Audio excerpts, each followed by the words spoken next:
Start. हाय दोस्तों, मैं विनेश कुमार और मैं आपको आज 12th क्लास का जो मोस्ट इम्पोर्टेंट टॉपिक है कूलाम का नियम सदिश रूप में बताऊंगा कि कूलाम का जो नियम होता है वो सदिश रूप में कैसे होता है। दोस्तों, अगर आप मेरी वीडियो पहली बार देख रहे हो तो मेरे चैनल को जो सब्सक्राइब कर देना और अगर वीडियो आपको अच्छी लगे तो इसे लाइक कर देना। ठीक है बच्चों, आओ अगर आप वीडियो पे चलते हैं, ज़्यादा टाइम नहीं लेना है, देखते हैं वीडियो में। देखो, माना ये कूलाम का नियम है। कूलाम का नियम इन वेक्टर फॉर्म। कूलाम का नियम वेक्टर फॉर्म में कैसे होता है ये देखेंगे। तो इसमें देखेंगे, माना दो पॉइंट चार्ज हैं Q1 Q2 जो एक दूसरे से स्मॉल r डिस्टेंस पे रखे हुए हैं। तो मतलब इनके बीच की दूरी क्या है, स्मॉल r है। दोनों आवेशों का जो है नेचर सेम है। दोनों आवेशों का क्या नेचर सेम है, मतलब दोनों आवेश क्या पॉजिटिव चार्ज हैं। ठीक है, जब ये दोनों आवेश पॉजिटिव चार्ज है तो इनके जो एक दूसरे पे प्रतिकर्षण बल लगाएंगे, इनके बीच क्या है प्रतिकर्षण बल लगेगा, ये एक दूसरे को धकेलेंगे। Q1 Q2 पे फोर्स लगाएगा, Q2 Q1 पे फोर्स लगाएगा। तो Q1 Q2 पे फोर्स लगाएगा तो ये इसे इधर धकेलेगा, तो इसे लिखेंगे हम F21, क्योंकि Q1 Q2 पे फोर्स लगा रहा है। जिससे फोर्स लगता है उसका नंबर पहले लिखा जाता है, यहाँ पे 2 लिखा क्योंकि 2 पे फोर्स लग रहा है Q2 पे, और जो फोर्स लगाता है उसका नंबर बाद में लिखा जाता है। तो आइए इसका मैग्नीट्यूड लिख लेते हैं 1/4πε0 Q1 Q2 बटे r²। ठीक है बच्चों, अब Q1 Q2 पे फोर्स लगा रहा है तो इसे क्या कर रहा है, डिस्प्लेस कर रहा है, मतलब थोड़ा विस्थापित करेगा। तो यहाँ पे एक डिस्प्लेसमेंट वेक्टर खींच लेते हैं। मान लो ये डिस्प्लेसमेंट वेक्टर ये खींच लिया हमने, ये वाला जो वेक्टर है इसकी डायरेक्शन देखो, नोक एरो की नोक इधर डायरेक्शन में है और इस फोर्स की डायरेक्शन भी इधर ही है, दोनों की डायरेक्शन सेम है। मतलब यहाँ पे जो डिस्प्लेसमेंट वेक्टर है ये R21 वेक्टर और इस फोर्स की जो डायरेक्शन है दोनों की सेम डायरेक्शन है। तो अगर हम इस डिस्प्लेसमेंट वेक्टर की डायरेक्शन निकालना है तो इस फोर्स की हमें डायरेक्शन का पता लग जाएगा, दोनों क्योंकि दोनों एक ही डायरेक्शन में है। तो मान लेते हैं इस डिस्प्लेसमेंट वेक्टर का यूनिट वेक्टर निकाल लेते हैं। तो यूनिट वेक्टर कितना होता है, r∩21 इक्वल टू, ये 21 है, vector R21 upon vector R21 का मोड। ठीक है, तो ये क्या आ गया हमारा, r कैप आ गया, r कैप आ गया। तो ये क्या है, R2 कैप क्या है हमारी डायरेक्शन ऑफ वेक्टर R21। मतलब हमने क्या करा, वेक्टर R21 की डायरेक्शन निकाल ली। डायरेक्शन क्या आ गई हमारी, ये डायरेक्शन आ गई। ठीक है, अब हम इसकी डायरेक्शन निकालेंगे, इस फोर्स की डायरेक्शन निकालेंगे। जो डायरेक्शन इसकी है तो वही इसकी होगी। तो क्या करेंगे हम, इसमें क्या मल्टीप्लाई कर देंगे, r∩21 की मल्टीप्लाई कर देंगे। ये हमने r∩21 की मल्टीप्लाई कर दी। तो अब ये क्या होगा, ये फोर्स क्या होगा, वेक्टर फॉर्म में हो गया, ये वेक्टर लगा देंगे, अब ये वेक्टर बन गया। ठीक है, इसी प्रकार Q2 Q1 पे फोर्स लगाएगा, ये इसे इधर पुश करेगा। ठीक है, इसे फोर्स लगाएगा, इधर पुश करेगा, तो यहाँ पे ये फोर्स लगेगा। तो इस पे जो Q2 जो है Q1 पे फोर्स लगा रहा है, तो इसे क्या लिखेंगे हम, F12 लिखेंगे, क्योंकि 1 पे फोर्स लगा रहा है Q2, इसलिए हम F12 लिखेंगे। ये दोनों फोर्स जो है बराबर हो गए, लेकिन क्या हो गए, अपोजिट डायरेक्शन में, एक दूसरे के विपरीत डायरेक्शन में। पहले हम इसका निकाल लेते हैं। तो इसे उठा लेंगे यहाँ से, इसे उठाएंगे यहाँ से, F21 vector equal to 1/4πε0 Q1 Q2 बटे r² इंटू r∩21। अब क्या है, r∩21 की वैल्यू निकाल रखी है हमने, ये वाली, ये जो वैल्यू है इस वैल्यू को यहाँ पुट करेंगे।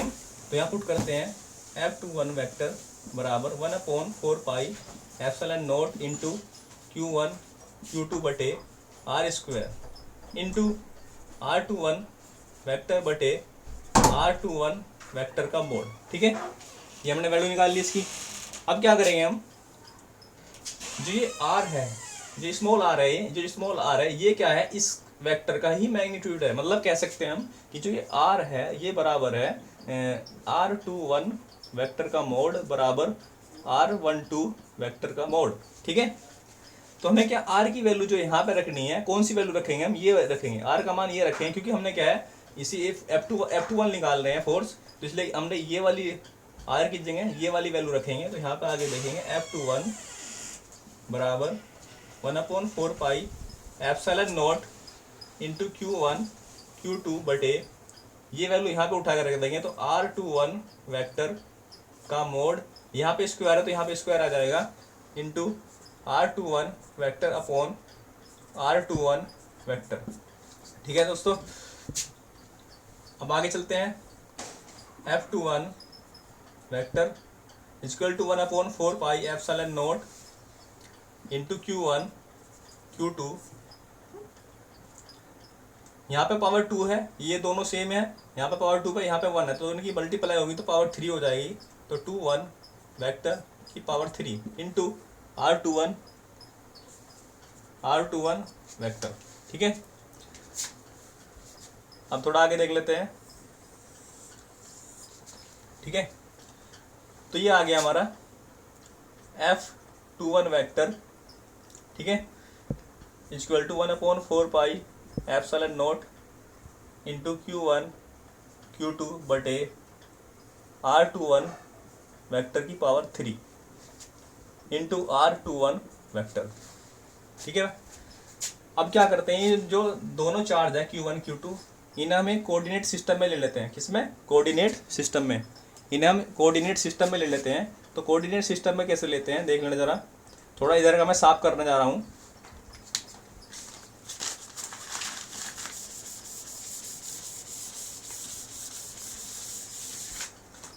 तो कोऑर्डिनेट सिस्टम पे कैसे लेते हैं, मैं जरा डायग्राम बना रहा हूँ। कोऑर्डिनेट सिस्टम में लेना है इसे, मैं दोनों पॉइंट चार्ज को देख लेना ज़रा।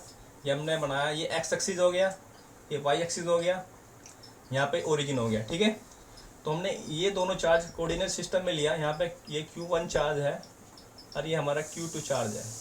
ठीक है, तो हमारा क्या है, जो हमारे पोजीशन वेक्टर होते हैं वे ओरिजिन से निकलते हैं। मानना एक पोजीशन वेक्टर यहाँ से निकला, ये जाके Q1 पे जाके रुक गया, फिर दूसरा पोजीशन वेक्टर यहाँ से निकला तो ये Q2 पे चला गया, तो ये पोजीशन वेक्टर R1 वेक्टर है, ये पोजीशन वेक्टर कितना है R2 वेक्टर है। ठीक है, और ये कितना वेक्टर है इसे यहाँ मिलाया, ये क्या हमारा R21 वेक्टर है। ठीक है, तो हम वेक्टर में जो ट्रिंगल रूल होता है वो लगाएंगे यहाँ पे। वेक्टर में ट्रिंगल रूल क्या होता है कि R1 vector plus R21 vector equal to R2 vector. यहाँ पे R21 वेक्टर की वैल्यू निकाल लो, R21 वेक्टर बराबर R2 vector minus R1 vector. ठीक है, यहाँ पे हमने R21 वेक्टर की वैल्यू निकाल ली, जो कि आई है R21 vector minus R1 vector. तो अब R21 वेक्टर की वैल्यू यहाँ पे रख देंगे, यहाँ पे तो वैल्यू पुट करते हैं। F21 वेक्टर बराबर 1/4 pi epsilon naught into Q1 Q2 बटे, वैल्यू रखो यहाँ से उठा के, तो ये रखेंगे हम R2 vector minus R1 vector का मोड की पावर 3 इंटू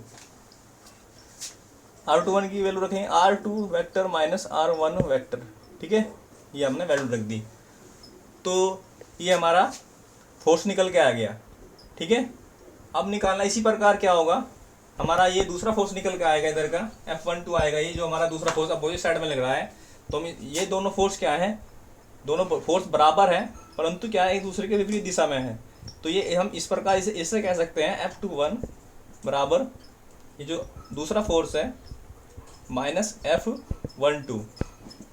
दोनों फोर्स की क्या होगा, हमारा बराबर होंगे किंतु ये विपरीत दिशा में होंगे, इसलिए क्या लिख सकते हैं 1/4 pi epsilon naught into Q1 Q2 बटे R2 माइनस R1 की power 3 into R2 vector minus R1 vector, ये R2 है। ठीक है, तो ये हमारे फोर्स निकल के आएंगे।